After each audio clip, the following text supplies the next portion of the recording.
Meantime, this weekend, President Trump is turning up the pressure as he calls for larger direct payments to Americans. In a tweet, he says, why would politicians not want to give people $2,000 rather than only $600? It wasn't our fault. It was China. Give our people that money. We bring in talk radio host, the voice of Indianapolis, Tony Katz. Good to see you, my friend. Where's all this money coming from? I think it's still coming from China. I mean, that's, of course, the question. Where is all this money coming from? And what is the need for all this money, or who's causing the need? The president's not wrong that this virus comes from China, but a lot of this need comes from the fact that we have governors and mayors who have shut down businesses in a haphazard, non-scientific way, and it's still causing disaster. And $600, when you see all the places that they had money earmarked for, really does insult people to their core all across the country, from the coasts to the heart of the nation, that this isn't something that we should look at and say, oh, yeah, that sounds normal, that you're sending billions of dollars to the Egyptian military. There's nothing wrong with possibly working with the Egyptian military. There's something very wrong with doing that when you've got Americans who are told they can't go to work and feed their families. That's the fundamental issue. Back in college, I had a great professor who talked about the production seesaw in television. There's what you can do and what you want to do. And when the two get too far out of whack, things start to fall apart. Is that what we're at here? Congress took 6 months to negotiate this. The idea they're going to renegotiate American foreign aid in the next 5 days? Really?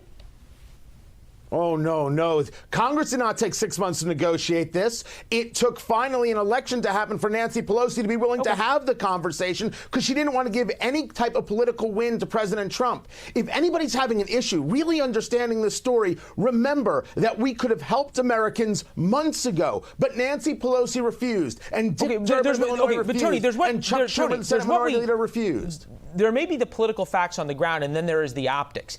If the president is putting Republicans in the Senate in the position of saying no, which it seems as though many of them are, which is why, and for that matter, Republicans in the House, because it did not pass by unanimous consent on Christmas Eve, that's a tricky place for Republicans, isn't it? Well, the idea that President Trump has put Republicans in a tricky spot before isn't anything new. Okay, it's fair. Hold on, let's get to this point. Saying what?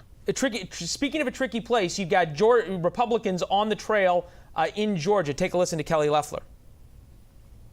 What David Perdue and I have been doing is fighting to make sure that every single Georgian can live the American dream. Like President Trump, we're business people, we're political outsiders. We went to Washington to work for you, and I've committed to you, I will never bring Washington to Georgia. I am taking Georgia to Washington. You know what's interesting? Her whole stump speech, never once did she talk about the COVID relief or the stimulus bill. You know, if you take a look at the person who ran against her for that special election, Doug Collins, he also voted for the relief. And there has been nobody who's been a more vocal proponent and supporter of President Trump than Doug Collins. Georgians, of course, are paying attention to this. And of course, there's a conversation about what this does to the runoff election. But the idea that this one story is playing big in that election or will determine that election, that's not true. Even if you look at the Atlanta Journal-Constitution, there's only one real story about this, and it's not even a headline story. WSB, a radio station that I fill in on from time to time, 95.5 FM, they're not talking about this story. This is much more a Beltway concoction than it is real life. Well, it becomes about real life, as you pointed out, when you're talking about the people who need the $600 checks or the $2,000 checks. Many need so much more. Unemployment insurance runs out at the end of this week, as does the eviction moratorium.